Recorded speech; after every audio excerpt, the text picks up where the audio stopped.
దక్షిణాయనం, వర్షా ఋతువు, భాద్రపద మాసం, గురువారం. ఈ రోజు తిథి విధియ మధ్యాహ్నం 12:21 వరకు. తదుపరి తదియ. ఈ రోజు నక్షత్రము ఉత్తర, ఉదయం 6:14 వరకు. తదుపరి హస్త. అశుభ సమయాలు. దుర్ముహూర్తం ఉదయం 10:02 నుండి ఉదయం 10:52 వరకు. తిరిగి మధ్యాహ్నం 2:59 నుండి మధ్యాహ్నం 3:49 వరకు.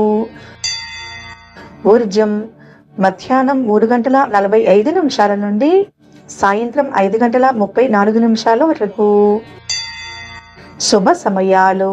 అమృతకాలం రాత్రి 2:37 నుండి తెల్లవారుజామున 4:26 వరకు.